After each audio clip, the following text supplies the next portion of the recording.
দুই সহস্রাধিক মানুষের তাজা প্রাণ আর অন্তত হাজার দশেক মানুষের অঙ্গহানির এক রক্তক্ষয়ী যুদ্ধ থেকে মাত্র মাস তিনেক দূরে দাঁড়িয়ে আজকের কথাগুলো বলছি।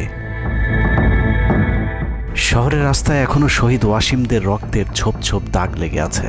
স্বাভাবিক জীবনে ফিরতে পারেনি এখনো শহীদের পরিবারগুলো।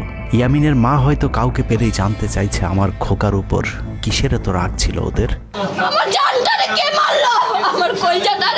সে প্রশ্নের উত্তর হয়তো কেউ কোনোদিন দিতে পারবে না। বুকের ভেতর গুলি নিয়ে নিস্তেজ পড়ে থাকা শরীরটাকে ওরা যেভাবে কুকুরের মতো টেনে হিঁচড়ে খেয়েছে, সভ্য এই সমাজে সেই উত্তর কি আসলেই আছে?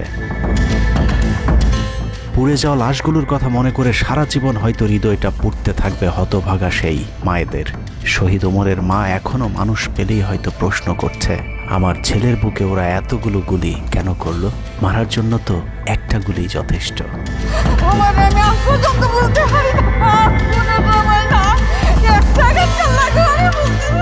তৃষ্ণা পেলে মুগ্ধের মায়ের হয়তো কানে বেজে উঠবে, পানি লাগবে, পানি।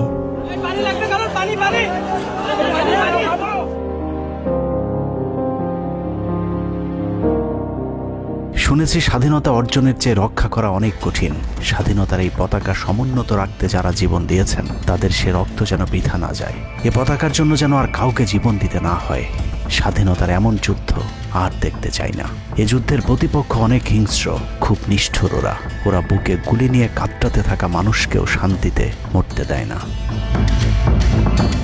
ওরা আরও রক্ত চায়। 15 বছর মুসলিম নিধন করে ওদের এতটুকু অনুশোচনা নেই। রক্তের নেশায় এখনো বুঁদ হয়ে আছে হিংস্র পশু আত্মাগুলো। এদিকে এক পক্ষ নিজেদেরকে বিজয়ী ভেবে ঘরে ফিরেছে। ঘরে ফেরার আগে যাদের বাড়ি ঘরে আগুন দিয়ে ঘর থেকে বের করেছিল, সেই শত্রুকেই আবার তুলে নিয়েছিল নিজেদের ঘরে। ছাত্রলীগ নিষিদ্ধের কথা বলছে। এই নিষিদ্ধ করবার ম্যান্ডেটটা, নিষিদ্ধ করবার অধিকারটা তাদেরকে কে দিল? তারা এদেশের মানুষ, রাজনীতি করার অধিকার সকলের আছে। আমাদের কেড়ে নেওয়া যেমন অন্যায় ছিল, আমরাও আরেকজনের কেড়ে নেওয়ার অধিকার, এটা আমরা এভাবে বলি। আওয়ামী মানবরূপী দানব ঘাড়ের উপর বিষাক্ত কার্বন ডাই অক্সাইড ফেলছে, আর আমরা সেটাকে অক্সিজেন ভেবে বুকে নিচ্ছি। বিষাক্ত সাপ থেকে নিরাপদ না হয়ে সাপ নিয়ে খেলার পরিণতি কি হতে পারে সেটা বুঝতে খুব বেশি দেরি করবার প্রয়োজন নেই। আমার এই বার্তা আপনাদের কাছে পৌঁছানোর কয়েক ঘন্টা পরেই আপনার ঘরে যে শত্রুকে জায়গা দিয়েছিলেন তাদের সেই বিষমাখা মুখের বিষ আপনার গায়ে নেয়ার জন্য প্রস্তুত থাকুন। পূর্ব দিকে তাকিয়ে দেখুন, আকাশ আবারও কালো হয়ে এসেছে। খুটখুটে অন্ধকার দেখে ঝড়ের গতি যতটুকু ভাবছেন, অন্ধকারের সেই ঝড়ো বাতাস আসলে আলোর চেয়েও বেশি গতি নিয়ে ধেয়ে আসছে সবকিছু লণ্ডভণ্ড করে দিতে। প্রলয়ঙ্করী সেই ঝড়ের কবল থেকে প্রিয় মাতৃভূমিকে বাঁচাতে হলে দেশ রক্ষার পবিত্র দায়িত্ব যাদেরকে দেয়া হয়েছে, চলুন দেখে আসি তারা আসলে কতটা প্রস্তুত। জুলাইয়ের মাঝামাঝি পর্যন্ত সেনাবাহিনী ছাত্র আন্দোলন নিয়ে তেমন মাথা ঘামায়নি। ছাত্রলীগ যেদিন ঢাকা বিশ্ববিদ্যালয়ের ছাত্রীদের উপর আক্রমণ করেছিল, মূলত সেদিন থেকে সেনাবাহিনীর অভ্যন্তরীণ বিভিন্ন গ্রুপগুলোতে আলোচনা সমালোচনা শুরু হয়। 17 তারিখ সকল ডিভিশনের জিওসিরা অফিসার এবং সৈনিকদেরকে কোনো ধরনের গুজবে কান না দেওয়ার পরামর্শ দেন। জিওসিদের পক্ষ থেকে সাফ জানিয়ে দেওয়া হয়, সরকার মিসক্রিয়েন্টদের বিরুদ্ধে যথাযথ ব্যবস্থা নিচ্ছে, এটা নিয়ে সেনাবাহিনীর মাথা ঘামানোর কিছু নেই। 11 ডিভিশনের মেজর জেনারেল খালেদ আল মামুন, 55 ডিভিশনের GOC major general Mahbubur Rashid এবং কুমিল্লা ডিভিশনের জিওসি জাহাঙ্গীর আলম ছিলেন সবচেয়ে বেশি আক্রমণাত্মক। ছাত্রদের পক্ষে কোনো পোস্ট কিংবা প্রোফাইল পিকচার লাল করার বিরুদ্ধে তাদের ছিল কঠোর বার্তা। 17 জুলাইয়ের গুরুত্বপূর্ণ আরেকটি ঘটনা হলো, Hasina air chief marshal Hasan Mahmud খানকে বিমান বাহিনীর MI-17 হেলিকপ্টারকে এভি গান কনফিগারেশন লোড করতে বলেন, যা মূলত যুদ্ধকালীন চূড়ান্ত সময় ব্যবহার করা হয়। এয়ার চিফ হাসিনাকে উল্টো প্রশ্ন করেন, আমাদের সেনাবাহিনী কি এখনও ফেল করেছে? তাহলে এত দ্রুত বিমান বাহিনী কেন? বিমান বাহিনী প্রধানের মুখের উপর এমন বক্তব্যে শেখ হাসিনা প্রচণ্ড ক্ষেপে যান। এর পরপরই তিনি বিমান বাহিনী প্রধানের বিরুদ্ধে পদক্ষেপ নেওয়ার জন্য ব্রিগেডিয়ার জেনারেল ইমরান হামিদ এবং লেফটেন্যান্ট জেনারেল মুজিবকে নির্দেশ দেন। আর্মি ইন্টেলিজেন্স থেকে এই পরিকল্পনার তথ্য জেনে বিমান বাহিনী প্রধান ওই রাতেই তার নিরাপত্তার জন্য গাজীপুর থেকে এয়ার কমান্ড নিয়ে আসেন, যে ইউনিটটি এখনও বিমান বাহিনী প্রধানের নিরাপত্তার দায়িত্বে ঢাকাতেই অবস্থান করছে। যাই হোক, বিমান বাহিনী প্রধান সেদিন রাজি হলে ব্ল্যাকআউটের সময়টা আরও ভয়ঙ্কর হতে পারত। বিমান বাহিনীর সহায়তা না পেয়ে শেখ হাসিনা পরদিন র্যাব প্রধানকে ডেকে আদেশ দেন তার হেলিকপ্টার প্রস্তুত রাখার। র্যাব প্রধান হাসিনার আদেশ অনুযায়ী ছাত্রদের বিরুদ্ধে অপারেশনে হেলিকপ্টার ব্যবহার করেন। হেলিকপ্টারের গুলিতে যতগুলো হতাহতের ঘটনা ঘটেছে সবগুলোই র্যাবের হেলিকপ্টার থেকে করা হয়েছিল। র্যাবের পাশাপাশি ঢাকার বাইরে দু একটি পাদে প্রায় সবকটি ডিভিশনের জিওসিরা দেশের বিরুদ্ধে অবস্থান নিয়েছিলেন। ঢাকার বাইরে থেকে বিশেষ করে ডিভিশন সাপোর্ট ব্যাটালিয়নকে অগ্রাধিকার ভিত্তিতে ঢাকায় নিয়ে আসা হয়, কারণ তাদের সাথে এপিসি সুবিধা ছিল। এপিসি গাড়িগুলো মূলত ছাত্রদের বিরুদ্ধে চূড়ান্ত পদক্ষেপ নেওয়ার জন্যই আনা হয়েছিল। রাষ্ট্রীয় গুরুত্বপূর্ণ এলাকা কেপিআই রক্ষায় 19 তারিখে সেনা নামানোর সিদ্ধান্ত নেওয়া হয়। নিয়ম অনুযায়ী সেনাবাহিনীর কেপিআই রক্ষার দায়িত্ব পালন করার কথা থাকলেও বিভিন্ন জায়গায় দেখা গেছে সেনাবাহিনীর ছত্রছায়ায় পুলিশ এবং আওয়ামী লীগ ছাত্রলীগের সন্ত্রাসীরা ছাত্রদের উপর হামলা চালিয়েছে। কোথাও সরাসরি সেনাবাহিনীকেও গুলি চালাতে দেখা গেছে। এর মধ্যে ঢাকার 46 পদাতিক ডিভিশনের ইনফ্যান্ট্রি ব্রিগেডের ইউনিটগুলো ঢাকার প্রাণ কেন্দ্রগুলোতে ছাত্রদের উপর সবচেয়ে বেশি দমন পীড়ন চালিয়েছে। অনুসন্ধানে 19 থেকে 23 জুলাই পর্যন্ত গণহত্যার সাথে জড়িত সেনাবাহিনীর কয়েকজন অফিসারের নাম উঠে এসেছে, যারা এখনো পর্যন্ত গুরুত্বপূর্ণ সব পদে বহাল আছেন, যা ডক্টর মোহাম্মদ ইউনূস সরকারের জন্য অত্যন্ত বিপজ্জনক। কতটা বিপজ্জনক সেটা বোঝার জন্য আন্দোলনের সময়টাতে ওই অফিসারদের ভূমিকা কী ছিল সেটা একটু দেখে আসি। আন্দোলনের সবচেয়ে বেশি রক্তক্ষেকো ছিলেন বিজিবির ডিজি মেজর জেনারেল আশরাফ। সূত্র জানিয়েছে, ভারতীয় নাগরিকদের বিজিবির পোশাক পরিয়ে মাঠে নামিয়েছিলেন বিজিবির এই মহাপরিচালক। সেনাবাহিনী শেখ হাসিনাকে পদত্যাগের পরামর্শ দেওয়ার পরেও শুধু বিজিবিকে নিয়ে হত্যাকাণ্ড চালিয়ে শেখ হাসিনাকে ক্ষমতায় রাখার গ্যারান্টি দিয়েছিলেন মেজর জেনারেল আশরাফ। 5 তারিখ হাসিনা পালিয়ে যাবার আগ মুহূর্তে তিনি স্বরাষ্ট্রমন্ত্রীকে ফোন করে বলেছিলেন, কয়েক হাজার মানুষ মারলেই পরিস্থিতি ঠান্ডা হয়ে যাবে, অতএব কোনো অবস্থাতেই যেন প্রধানমন্ত্রী পালিয়ে না যান। স্বরাষ্ট্রমন্ত্রীকে তিনি এমনটাই পরামর্শ দিয়েছিলেন। 5 তারিখ সকাল থেকে দুপুর পর্যন্ত ঢাকা শহরে সবচেয়ে বেশি তৎপরতা ছিল বিজেপির। ওই দিন সকাল থেকেই ঢাকার প্রবেশ পথগুলোতে চেকপোস্ট বসিয়ে তল্লাশি চালিয়েছিল মেজর জেনারেল আশরাফের বিজিবি। বিজিবির একটি সূত্র জানিয়েছে, বিজিবি মহাপরিচালক প্রতিদিন সিওদের কাছ থেকে হিসেব নিতেন কে কতজন ছাত্র হত্যা করেছে। বিজিবি মহাপরিচালকের নির্দেশনায় খুনের সেই প্রতিযোগিতায় সবচেয়ে ভালো পারফর্মার ছিল কর্নেল রিদওয়ান। সূত্রের মতে, ছাত্র আন্দোলনে বিজিবি অন্তত 500 শিক্ষার্থীকে গুলি করে হত্যা করেছে। বিজিবি প্রধান এবং রিদওয়ানের মতো তার অনুগত অফিসারদের জেলে থাকার কথা, কিন্তু তারা এখনও গুরুত্বপূর্ণ সব দায়িত্ব পালন করে যাচ্ছে। আর মেজর জেনারেল আশরাফ এখন পর্যন্ত বিজিবি প্রধানের চেয়ারেই বসে আছেন। হত্যাকাণ্ডের বেশিরভাগই জড়িত ছিল বগুড়ার 7 ইস্ট বেঙ্গল। রহস্যজনক কারণে 7 ইস্ট বেঙ্গলকে এখনো পর্যন্ত বগুড়ায় ফেরত না পাঠিয়ে ঢাকাতেই রাখা হয়েছে। মেজর জেনারেল ফেরদৌস হাসান সেলিম, যার মা ছিলেন হাসিনার অত্যন্ত ঘনিষ্ঠ বান্ধবী। ফেরদৌস সেলিম শেখ হাসিনাকে ফুপু বলে ডাকতেন। 27তম বিএমএ লং কোর্সের এই অফিসারের পাসিং আউটে শেখ হাসিনা নিজে উপস্থিত ছিলেন, যদিও হাসিনা তখন বিরোধী দলীয় নেত্রী ছিলেন। ডিজিএফের পদে থাকাকালীন হাসিনার টাকা পাচার এবং থাইল্যান্ডের বিভিন্ন ব্যবসা দেখাশোনার দায়িত্ব ছিল তার। 5 তারিখের সময়টাতে গুরুত্বপূর্ণ কোনো পদে না থাকায় নিজেকে এখন আওয়ামী বিরোধী দাবি করছেন ফেরদৌস হাসান সেলিম। ভয়ঙ্কর বিষয় হচ্ছে, ডক্টর মোহাম্মদ ইউনূসকে ভুল বুঝিয়ে ইউনূসের মিলিটারি সেক্রেটারির পদে বসে সব কুটচাল চেলে যাচ্ছেন মেজর জেনারেল ফেরদৌস হাসান।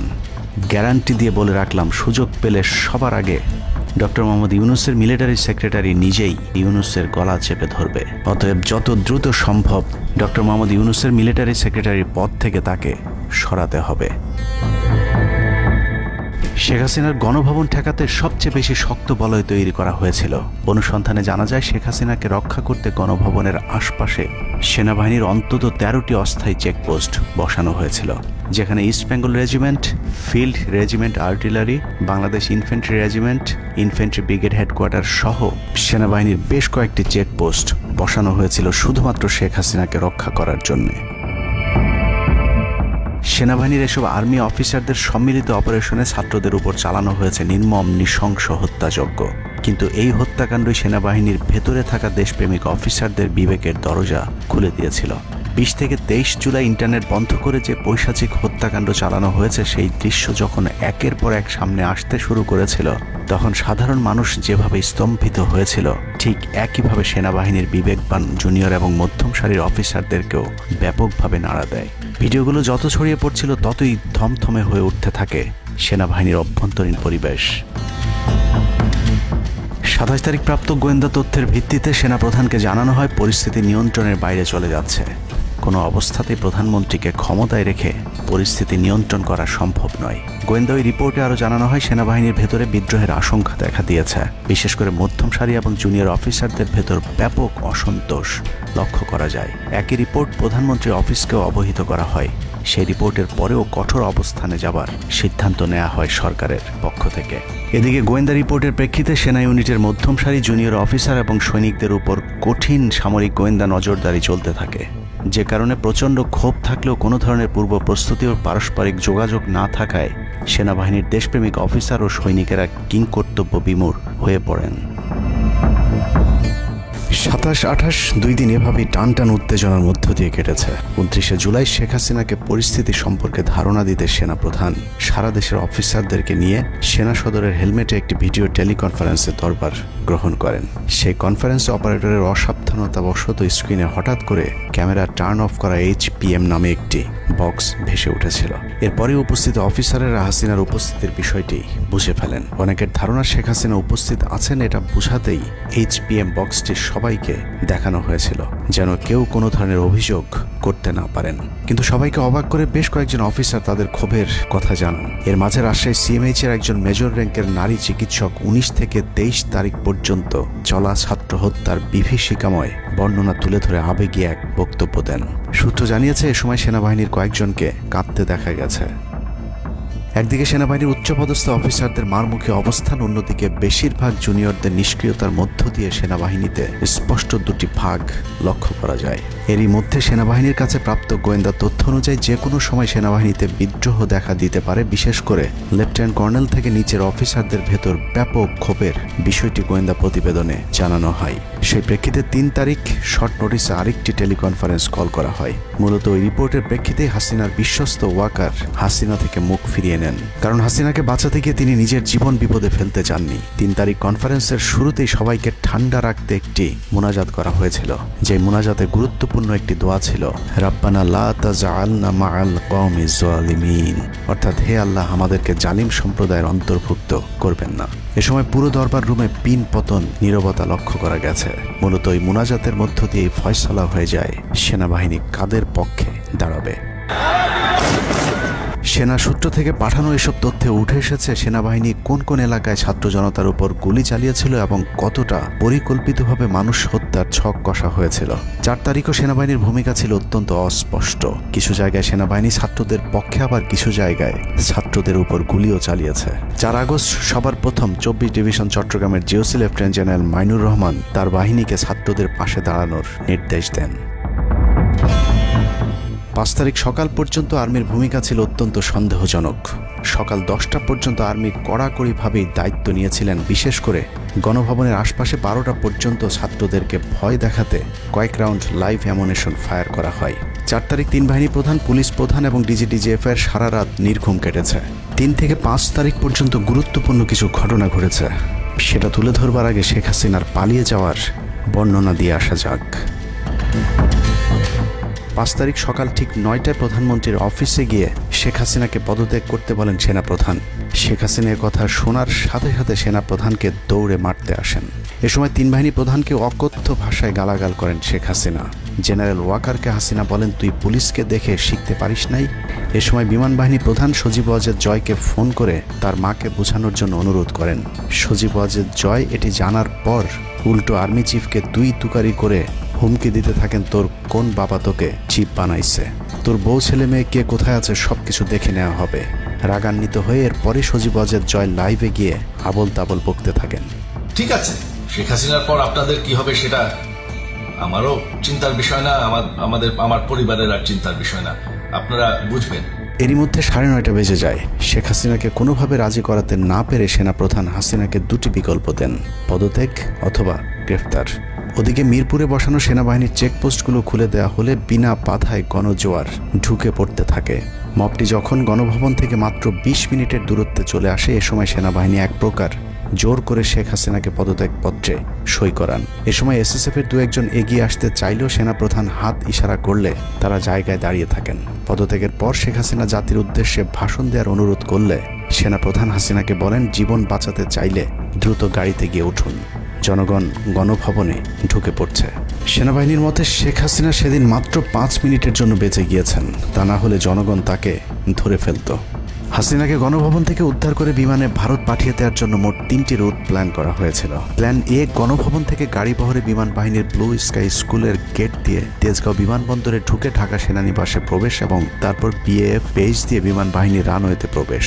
সেখান থেকে বিমান বাহিনীর C-130 যে বিমানে ভারতে উড্ডয়ন। দুর্ভাগ্যজনকভাবে ততক্ষণে বিপ্লবী জনতা শেওড়াপাড়া রাস্তা দিয়ে বিমান বাহিনীর ব্লু স্কাই স্কুলের গেট ক্রস করে আগারগাঁও চৌরাস্তা পর্যন্ত চলে এসেছিল। ওদিক দিয়ে ক্যান্টনমেন্টের জাহাঙ্গীর গেটও ছাত্র জনতার দখলে, তাই গণভবন থেকে গাড়িতে করে ঢাকা সেনানিবাসে ঢোকার সব পথ বন্ধ হয়ে গিয়েছিল, যে কারণে প্ল্যান বি অবলম্বন করতে হয়েছিল হাসিনাকে উদ্ধারকারীদের। প্ল্যান বি অনুযায়ী গণভবন থেকে বিমান ঘাঁটিতে যাওয়ার তখন একটাই পথ বাকি ছিল, তা হলো হেলিকপ্টারে যাওয়া। বিমান বাহিনীর MI-17 হেলিকপ্টার চন্দ্রিমা উদ্যানের পাশে বাণিজ্য মেলার মাঠে এসে অবতরণ করে। খুনি হাসিনা চন্দ্রিমা উদ্যানের পাশের রাস্তা দিয়ে বাণিজ্য মেলা মাঠে প্রবেশ করে এবং সেখান থেকেই হেলিকপ্টারে করে বিমান বাহিনী ঘাঁটিতে নিয়ে যাওয়া হয় তাকে। সেখানে গিয়ে তারেক সিদ্দিকী এবং সালমান এফ রহমানের জন্য কিছুক্ষণ অপেক্ষা করে শেখ হাসিনা। তবে শেষ পর্যন্ত সালমান এফ রহমানের পৌঁছাতে দেরি হয় শেখ হাসিনাকে নিয়ে কোনো গন্তব্য ছাড়াই 10টা 45 মিনিটে উড়াল দেয় বিমান বাহিনীর C-130 জুলিয়েট বিমানটি। সাধারণত বিমানের রুট ব্যবহারে কোড ব্যবহার করতে হলেও সেটা করেনি। রাডার ফাঁকি দিতে জীবনের ঝুঁকি নিয়ে এই পদ্ধতি অবলম্বন করা হয়েছিল। ফুল ফুয়েল লোড করা হয়, ভারতে যদি জায়গা না হয় তাহলে যেন মধ্যপ্রাচ্যের কোনো দেশ পর্যন্ত চলে যাওয়া যায়। মোট 9 জন পাইলটকে নিয়ে বিমানে ওঠানোর পর কোনো ধরনের নির্দেশনা বা ম্যাপ প্ল্যানিং ছাড়াই পাইলটদেরকে বলা হয় টেক অফ করতে। বিমানটি প্রথমে যশোরের উপর দিয়ে কলকাতায় পৌঁছালে সেনাপ্রধান জাতির উদ্দেশ্যে ভাষণের ঘোষণা দেন, কিন্তু কলকাতায় ল্যান্ডিংয়ের পারমিশন না দিলে সেখান থেকে শেখ হাসিনাকে বহন করা বিমানটি চলে যায় আগরতলায়। আগরতলায় পারমিশন না পেয়ে আবারও দিল্লির দিকে উড়াল দেয়। সেখান থেকে দিল্লি গেলে সেখানেও রিফিউজ করা হয়। দিল্লি বিমানবন্দরে নামতে না দিলে অনিশ্চয়তা দেখা দেয় শেখ হাসিনাকে বহন করা বিমানটির ভারতে অবতরণ নিয়ে। বিমানের একজন পাইলটের বরাত দিয়ে জানা যায় এভাবে উদ্দেশ্যহীনভাবে দীর্ঘক্ষণ ঘুরতে থাকার পর জরুরি অবতরণের সিদ্ধান্ত নেওয়া হয়। তবে জরুরি অবতরণের ঠিক আগ মুহূর্তে দিল্লির গাজিয়াবাদ এয়ারবেজে নামার অনুমতি পায় C-130 জুলিয়েট, যেখানে অজিত ধওয়াল তাকে রিসিভ করেন। অবতরণে জটিলতার কারণেই 5 তারিখ সেনাপ্রধান জাতির উদ্দেশ্যে ভাষণ দিতে বারবার দেরি করছিলেন, কারণ তিনি নিশ্চিত হতে চাচ্ছিলেন শেখ হাসিনা ভারতে অবতরণ করেছেন। তারপরই বাংলাদেশের মানুষ মুক্তি পায় এক ফেরাউনের হাত থেকে। হাসিনা পালিয়ে যাওয়ার সেই খবর পৃথিবীর সবাই জানে, কিন্তু 3 থেকে 5 তারিখ পর্যন্ত ক্যান্টনমেন্টে কিছু ঘটনা ঘটেছে যেই ঘটনা এখনও আমাদের কাছে অজানা। 3 তারিখ সেনাপ্রধানের ওই ভার্চুয়াল মিটিংয়ের পর মোটামুটি নিশ্চিত হয়ে যায় শেখ হাসিনা অধ্যায় বাংলাদেশের শেষ। শুরু হয় ভারতের প্ল্যান বি বাস্তবায়নের প্রক্রিয়া। 3 তারিখ রাতে আসিফ নজরুলের সাথে ডিজিএফআই কার্যালয়ের পাশের একটি ভবনে আসিফ নজরুলের ঘনিষ্ঠ বন্ধু major general Hamid, lieutenant general Mujib এবং মেজর জেনারেল ফেরদৌস সেলিমের একটি গোপন বৈঠক হয়, যেখানে ভারতীয় গোয়েন্দা সংস্থার 16 জন কর্মকর্তা উপস্থিত ছিলেন। মূলত 5 তারিখ শেখ হাসিনা পদত্যাগ করার পর করণীয় নির্ধারণ করতেই ওই বৈঠক অনুষ্ঠিত হয়। দীর্ঘ বৈঠক শেষে মোট 3টি বিকল্প নির্ধারণ করা হয়। প্রথমটি জরুরি অবস্থা জারি করে সেনাবাহিনীর হাতে ক্ষমতা দেয়া, দ্বিতীয়টি আসিফ নজরুলকে প্রধান উপদেষ্টা করে একটি অন্তর্বর্তীকালীন সরকার গঠন। অন্তর্বর্তীকালীন সরকারের ভেতরে যেন ভারতীয় বলয়ের লোকজন বেশি সংখ্যায় রাখা যায় সেটা নিশ্চিত করার ব্যাপারেও আলোচনা হয় বৈঠকে, এবং সেটা নিশ্চিত করতে আসিফ নজরুলের পেছনে সেনাবাহিনীর ওই অংশটির সর্বোচ্চ সাপোর্ট থাকারও নিশ্চয়তা দেওয়া হয়। মূলত আসিফ নজরুলকে সামনে রেখে সেনাবাহিনীর মাধ্যমেই দেশ চালানোর পরিকল্পনা করা হয়েছিল 3 তারিখের ওই গোপন বৈঠকে। 4 তারিখ 3 বাহিনী প্রধানের মধ্যে দফায় দফায় বৈঠক চলেছে। সেই বৈঠক থেকে সিদ্ধান্ত হয় 5 তারিখ সকাল 9টার মধ্যে শেখ হাসিনাকে চূড়ান্তভাবে পদত্যাগের বিষয়টি জানিয়ে দেওয়া হবে। এর পরপরই আসিফ নজরুলকে আবারও ক্যান্টনমেন্টে ডেকে আনা হয় এবং শেখ হাসিনার পদত্যাগের পর আওয়ামী নেতা কর্মীদেরকে যতটা সম্ভব নিরাপত্তা দেয়া, বেসরকারি বিভিন্ন প্রতিষ্ঠানগুলোতে যতটা সম্ভব আগের কর্মকর্তাদেরকে রেখে দেয়া এবং বিটিআর হত্যাকাণ্ড নিয়ে কোনো ধরনের পদক্ষেপ না নেওয়ার সহ বেশ কিছু করণীয় ঠিক করে দেওয়া হয়। দীর্ঘ সেই আলোচনার কারণে 4 তারিখ সারা রাত ক্যান্টনমেন্টে অবস্থান করেছেন আসিফ নজরুল। তাৎক্ষণিক আসিফ নজরুলের কাঁধে 2টি দায়িত্ব দেওয়া হয়: আর্মির প্রতি সকলে আস্থা তৈরি করা এবং হাসিনার পদত্যাগের পরপর ছাত্রদেরকে সেনাবাহিনীর নিয়ন্ত্রণে নিয়ে আসা। কথা মতো আসিফ নজরুল 4 তারিখ রাত এবং 5 তারিখ খুব সকালে ক্যান্টনমেন্টে বসে ফেসবুকে তিনি 2টি পোস্ট করেন। পোস্টের প্রথমটি 4 তারিখ রাতে সেনাবাহিনীকে প্যাট্রিয়ট সম্বোধন করে করা হয়। যেন সেনাবাহিনীর প্রতি ছাত্র জনতার আস্থা বেড়ে যায়। এবং পরেরটি সংখ্যালঘুদের বাড়িঘরে হামলা না চালানোর অনুরোধ করে পোস্ট করা হয়। দুপুর 12টার আগে আসিফ নজরুলের করা হিন্দুদেরকে নিয়ে ওই পোস্টে প্রমাণ করে আসিফ নজরুল আগে থেকে জানতেন কিছুক্ষণ পর আসলে কি ঘটতে যাচ্ছে। আমরা এখন আর্মি চিফের সাথে একটা আলোচনায় আছি। আমি যতটুকু ওনার সাথে কথা বলেছি আমার কাছে মনে হয়েছে, আশা করছি আপনাদের জন্য অনেক বড় সুসংবাদ আসছে। বিজয়ের খবর আগেই জেনে যাওয়াটা সমস্যা না, কিন্তু সমস্যা হলো আসিফ নজরুল সবাইকে আন্দোলনের কেন্দ্রবিন্দু ঢাকা বিশ্ববিদ্যালয়ে যেতে না বলে ক্যান্টনমেন্টের সুখবরের অপেক্ষায় থাকতে বলেন। মূলত আসিফ নজরুলের ওই ফাঁদে পা দিয়ে ছাত্র জনতার জুলাই আগস্ট বিপ্লবের বিজয় হাতছাড়া হয়ে গিয়েছিল। ছাত্র নেতাদের সরলতাকে কাজে লাগিয়ে আসিফ নজরুল নাহিদ আসিফদেরকে সেনাপ্রধানের কাছে আসতে বলেন। নাহিদ, আসিফ, মাহফুজরা সেনাপ্রধানের কাছে যাবার আগে আসিফ নজরুলের প্রধান উপদেষ্টা হবার বিষয়টি চূড়ান্ত হয়ে যায়। সমন্বয়কেরা পৌঁছানোর পর সেনাপ্রধান তাদেরকে জানায় আসিফ নজরুল হচ্ছেন প্রধান উপদেষ্টা। কিন্তু ছাত্ররা ডক্টর মোহাম্মদ ইউনুসকে প্রধান উপদেষ্টা বানানোর দাবি করলে আসিফ নজরুল তাদেরকে জানায় ডক্টর ইউনুস প্রধান উপদেষ্টা হতে রাজি না। কিন্তু ছাত্র নেতাদের সাথে ইউনুসের আগে থেকে যোগাযোগ ছিল, যে কারণেই সেনাপ্রধানকে ছাত্ররা জানায় আমরা ডক্টর ইউনুসের সাথে একান্তে কথা বলতে চাই। ছাত্ররা ডক্টর ইউনুসকে ফোন করলে তিনি জানান প্রধান উপদেষ্টা হতে চান না সেনাবাহিনী কিংবা আসিফ নজরুলের কাছে তার এরকম কোনো বার্তা তিনি দেননি। এরপর ছাত্র নেতাদের দাবির মুখে ইউনুসকে প্রধান উপদেষ্টা বানাতে বাধ্য হয় সেনাবাহিনী। ডক্টর মোহাম্মদ ইউনুসকে প্রধান উপদেষ্টা করা হলেও ক্ষমতার কেন্দ্রে থেকে যায় ভারত নিয়ন্ত্রিত ক্যান্টনমেন্টের মদতপুষ্ট আসিফ নজরুল, যাকে তারা সুনিপুণভাবে গেল এক যুগে তিলে তিলে তৈরি করেছেন। আসিফ নজরুল তার মন্ত্রণালয়ের বাইরেও সবখানে নিয়োগ থেকে বদলি বরখাস্তের একক ক্ষমতা ভোগ করতে থাকে। একদিকে সেনাবাহিনীর ছত্রছায়া আসিফ নজরুলের হাত ধরে ভারতীয় এজেন্টদেরকে গুরুত্বপূর্ণ সব পদে বসানো হচ্ছিল, অন্যদিকে চলছিল পুরো দেশ দখলের ভয়ঙ্কর ষড়যন্ত্র। কিন্তু ছাত্রদের চাপের মুখে আসিফ নজরুলের পরিবর্তে ডক্টর মোহাম্মদ ইউনুসের প্রধান উপদেষ্টা হবার বিষয়টি কোনোভাবেই মেনে নিতে পারেনি সেনাবাহিনীর ভারতপন্থী অংশটি, যে কারণে 5 তারিখ রাতেই একটি ব্যর্থ সেনা কুয়ের ষড়যন্ত্র করা হয়েছিল। 5 তারিখের পরপরই ইউনুসের একের পর এক ভারতীয় আগ্রাসন বিরোধী বক্তব্যে আতঙ্কিত হয়ে ওঠে ভারতীয় বলয়, যে কারণে 8 তারিখ শপথ নেয়ার আগেই ডক্টর মোহাম্মদ ইউনুসকে হত্যা করে সেনা কুয়ের আরেকটি চেষ্টা চালায় সেনাবাহিনীর ওই অংশটি। 8 তারিখ ডক্টর ইউনুসের নেতৃত্বে নতুন সরকার শপথের ঠিক আগ মুহূর্তে একটি সেনা কুয়ের চেষ্টা করা হয়। কুয়ের নেতৃত্ব দেন লেফটেন্যান্ট জেনারেল মুজিব এবং মেজর জেনারেল হামিদুল হক।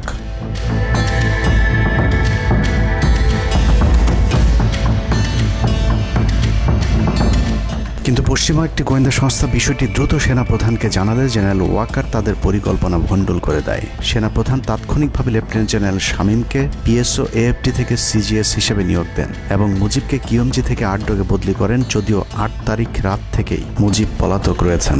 এরপর 12 সেপ্টেম্বর তাকে সেনাবাহিনী থেকে বরখাস্ত করা হয়।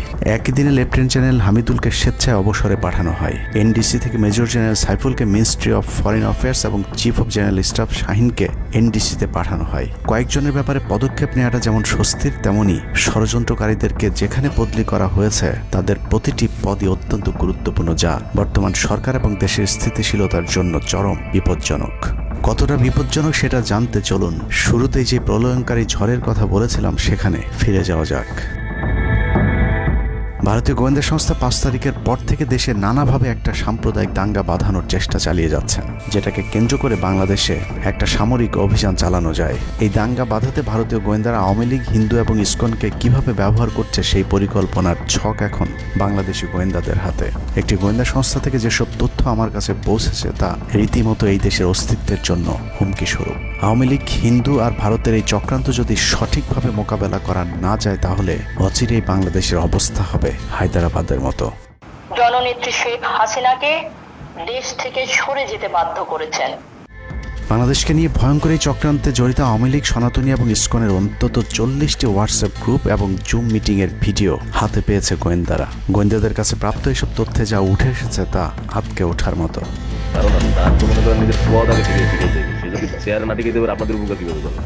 সেনাপ্রধান জামাত হলে এতদিন আওয়ামী লীগ বাইকে ফেলা দিত, ঠিক আছে? এটা তো আমাদেরও আওয়ামী লীগেরও একটা গেম হতে পারে, বলা যায় জামাত শিবিরের উপরে সব চাপা দিতে পারে, এটাও হতে পারে। এসব গ্রুপগুলোতে রীতিমতো বাংলাদেশের বিরুদ্ধে যুদ্ধের প্রস্তুতি চলছে।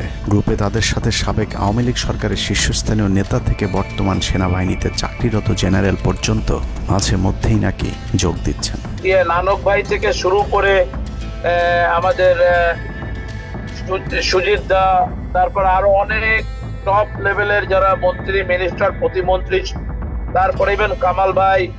তো এখন বিষয়টা হচ্ছে যে ইভেন রাষ্ট্রপতি যে একেবারেই মানে কি বলে তার যে একেবারে মানে রাইট হ্যান্ড সচিব, উনিও আমাদের সাথে 2 দিন জয়েন করছেন। তো এখন ওনারা আসলে ভালো হইতো, যারা যারা আসেন আসলে ভালো হইতো। অনেক আমাদের এখানে প্রায় 12 থেকে 13 জন আপনার এমপি এসে কথা বলেছেন, যেটা আপনারা জানেন না। ঠিক আছে, বাংলাদেশে একেবারে টপ লেভেল সামরিক বাহিনীর 4 থেকে 5 জন জেনারেল লেভেলের লোকজন ওনারা এসে এখানে বসে থেকে আমাদের লাইভ শুনে গেছেন। আমাদের প্রধানমন্ত্রী উনি নিজে এসে বসে থেকে গেছেন। গ্রুপের সবচেয়ে ভয়ঙ্কর তথ্য পাওয়া গেছে ভুয়া মুক্তিযোদ্ধা জেডআই খান পান্নার মেসেজ থেকে। আওয়ামী এই আইনজীবী শহীদ সাইফুল ইসলাম আলিফের হত্যাকাণ্ড নিয়ে চাঞ্চল্যকর তথ্য দিয়েছে জেডআই খান পান্না। একটি চ্যাটিংয়ে তিনি লিখেছেন, দাড়িওয়ালা উকিল বেশি হয়ে গিয়েছে, আরও 2-1টারে খেয়ে দাও, আদালতে আমরা আছি। এখন অল্প কদিন জেলে থাকলেও 30 তারিখের পরে পুরস্কার পাবা। আরেকটি মেসেজে তিনি লিখেছেন, সুযোগ হাতছাড়া হয়েছে তোমাদের কারণে। কালকে সব হয়ে যেত, পরিকল্পনা ছিল কুপিয়ে মারার পর হিন্দুদের বাড়িতে হামলা হলে ভারত থেকে ট্রুপ চলে আসবে। ওরা যেহেতু হামলা করেনি, তোমাদেরই উচিত ছিল নিজেরা নিজেদের বাড়ি ঘরে আগুন দেওয়া। পেছনের ঘটনা বাদ দিয়ে 30 তারিখের পরিকল্পনায় মনোযোগী হও সবাই। শহীদ আলিফ হত্যাকাণ্ড নিয়ে আরেকজন লিখেছেন, কালকে আদালতে একটা লাশ পড়বে। হিন্দু ভাইদের পাশে আমাদের সবাইকে থাকতে হবে, ব্রিগেড মেজরের কমান্ড মেনে চলতে হবে। 30 তারিখের কর্মসূচি নিয়ে গ্রুপটিতে সশস্ত্র যুদ্ধের মাধ্যমে দেশ দখলের ভয়ঙ্কর সব আলোচনা করার ভিডিও হাতে এসেছে আমাদের। তারা বাংলাদেশের অস্ত্রগুলি আছে, এই অস্ত্রগুলি কোথায় আছে আমার কাছে অলরেডি খবর এসেছে। আমি নিউজ দিচ্ছি গোয়েন্দাদের মাধ্যমে। তারা বলেছে 5000-এর বেশি তারা অস্ত্র আছে, M60 রাইফেল, 7 রাইফেল আছে, 47 রাইফেল আছে, তাদের কাছে অত্যাধুনিক হটগান আছে। আলোচকদের একজন বলছিলেন, সাবেক এবং বর্তমান পুলিশের সমন্বয়ে 1700 অস্ত্রধারী গ্যারিলা প্রস্তুত করা হয়েছে 30 নভেম্বরের জন্য। আমরা ইতিমধ্যে কথা বলেছি, পুলিশ পার্টির কথা বলছি, পুলিশের অনেক উদ্যোগ ব্যাপারটা প্রত্যেক কাজ থেকে শুরু করে পুলিশ পার্টি তারা এসে এসেছেন, ওনারা আমার সাথে কথা বলে আমাদের যোগাযোগ রক্ষা করছে। ঢাকা শহরকে কিভাবে ব্লক করা হবে সেই পরিকল্পনাও করা হচ্ছে এসব জুম মিটিংগুলোতে। আমাদের কাজ হলো আব্দুল্লাহপুর, আব্দুল্লাহপুর, আশুলিয়া, টঙ্গীর আছে, আমরা উত্তরা ওইটা একটা ব্লক দিবেন, তাহলে আমরা খুব সহজেই আমাদের কাজ সফলতা পাবো। সশস্ত্র যুদ্ধের জন্য পুরো দেশকে মোট 10টি বিভাগে বিভক্ত করা হয়েছে, যেখানে একজন করে ব্রিগেড মেজর নিয়োগ দেওয়া হয়েছে, যাদের সবাই দেশেই অবস্থান করছেন। এর মধ্যে গ্রুপে প্রাপ্ত জেডআই খান পান্নার নম্বরটিতে মেসেজ পাঠানো হলে মুহূর্তেই সাড়া দেন তিনি। কল করতেই গড় গড় করে সবকিছু স্বীকার করেন। জেডআই খান পান্না, জি আমি তাই। 30 তারিখ 50 থেকে 80% পুলিশ, আনসার, এমনকি সচিবালয়ের আমলারাও তাদের পক্ষে মাঠে নামবে বলে স্বীকার করেন গেরিলা আক্রমণের পরিকল্পনাকারী জেডআই খান পান্না। আপনারা কি কোনো গেরিলা ইনভেশন হামলা করা যাবে? ঢাকার স্টুডেন্টরা যদি এখনো সাপোর্টার্স অর্গানাইজ হইতে নামে, এই অ্যাডমিনিস্ট্রেশনের 50% না 80% লোক নেমে আসবে, পার্টিকুলারলি পুলিশ, আনসার এবং সেক্রেটারিয়েট থেকে। পালিয়ে যাওয়ার আগে এই ভিডিও প্রচারের সাথে সাথে রাষ্ট্রদ্রোহিতার অভিযোগে তাকে গ্রেফতার করতে হবে। তাহলে চক্রান্তকারীদের আরও পরিকল্পনার তথ্য পাওয়া যেতে পারে। ভবিষ্যতে এ ধরনের ষড়যন্ত্র বন্ধ করতে গ্রুপে থাকা সকলের মোবাইল নম্বর এবং চেহারা দেখে শনাক্তের পর দ্রুত গ্রেফতার করতে হবে। সূত্র জানিয়েছে, ডিজিএফআই প্রধানের প্রত্যক্ষ তত্ত্বাবধানে চলছে এসব দেশবিরোধী তৎপরতা। আর্মিকে ম্যাজিস্ট্রেসি পাওয়ার দেয়া হলেও তাদেরকে ক্ষমতা প্রয়োগ করতে দেওয়া হচ্ছে না, যে কারণে আওয়ামী লীগ নেতারা বেশিরভাগ এখনও দেশে থাকলেও তাদেরকে ধরা হচ্ছে না। অতএব সেনাবাহিনীর উচ্চপদস্থ হাসিনাপন্থী অফিসারদেরকে দ্রুত সেনাবাহিনী থেকে সরাতে হবে। 5 তারিখ সেনাপ্রধান যে ভূমিকা রেখেছেন তার জন্য তিনি অবশ্যই প্রশংসার দাবিদার, কিন্তু সেনাপ্রধানকে প্রমাণ করতে হবে তিনি আসলেই নায়ক নাকি খলনায়ক। 5 তারিখের পরেও সেনাবাহিনীর গুরুত্বপূর্ণ পদগুলোতে রদবদল না করা এবং গুম খুনের সাথে জড়িত অফিসারদের বিরুদ্ধে কোনো ব্যবস্থা না নেওয়া সহ বিডিআর হত্যাকাণ্ডের বিষয়ে দৃশ্যমান কোনো পদক্ষেপ না নেওয়া খুবই সন্দেহজনক। সূত্র জানিয়েছে, সেনাপ্রধানের স্ত্রীর সাথে প্রতিনিয়ত শেখ হাসিনার যোগাযোগ রয়েছে। অতএব সেনাপ্রধানকে দ্রুত তার অবস্থান পরিষ্কার করে সেনাবাহিনীর গুরুত্বপূর্ণ পদগুলোতে নতুন করে নিয়োগ দিতে হবে। সেনাবাহিনীর জুনিয়র এবং মধ্যম সারির অফিসার এবং সৈনিকদের সবসময় দেশের স্বার্থে যুদ্ধের জন্য প্রস্তুত থাকতে হবে। মনে রাখতে হবে সেনাবাহিনী আমাদের আস্থার প্রতীক। সিনিয়র অফিসারদের দেশবিরোধী আদেশ এলে সৈনিকদেরকে নিয়ে তাদেরকে প্রতিহত করতে হবে। মনে রাখতে হবে সংখ্যায় আপনাদের মতো দেশপ্রেমিকদের সংখ্যাই এখনও সেনাবাহিনীতে বেশি। দেশের যে কোনো প্রয়োজনে সেনাবাহিনী যদি জনগণকে ডাক দেয় তাহলে এ দেশের প্রতিটি মানুষ জীবন দেওয়ার জন্য প্রস্তুত রয়েছে। ডক্টর মোহাম্মদ ইউনূসের পাশে থাকা ভারতীয় গুপ্তচর আসিফ নজরুল, মিলিটারি সেক্রেটারি ফেরদৌস হাসান সেলিম এবং প্রেস সেক্রেটারি শফিকুল আলমকে দ্রুত সরাতে হবে। প্রধান উপদেষ্টার সাথে ছাত্র নেতাদের সাক্ষাতের পথ সহজ করতে হবে। আসিফ নজরুল্লাহ অসৎ উদ্দেশ্যে মাহফুজ আলমকে তার পাশ থেকে সরিয়েছে। অতএব যত দ্রুত সম্ভব মাহফুজ আলমকে আবারও বিশেষ সহকারীর পদে ফিরিয়ে আনতে হবে। গুরুত্বপূর্ণ যে কোনো সিদ্ধান্তের ক্ষেত্রে নাহিদ এবং আসিফদের মতামত প্রধান উপদেষ্টাকে গুরুত্বের সাথে নিতে হবে। জেডাই খান পান্নাদের ষড়যন্ত্র এবার সফল না হলেও এই ষড়যন্ত্র চলতেই থাকবে। বাংলাদেশের প্রতিটি মানুষকে চোখ কান খোলা রাখতে হবে, মনে রাখতে হবে শত্রু আপনাদের ঘরের কোণেই। ভারত যদি বাংলাদেশে আক্রমণ করে তাহলে সবার আগে আওয়ামী লীগ আর শ্রীকৃষ্ণের ভক্তরাই আপনার গলায় ছুরি ধরবে। অতএব শত্রুরা যেন আবারও বাংলাদেশের স্বাধীনতাকে ভারতের কাছে বিক্রি করতে না পারে সেদিকে সবাইকে লক্ষ্য রাখতে হবে। আল্লাহ হাফেজ।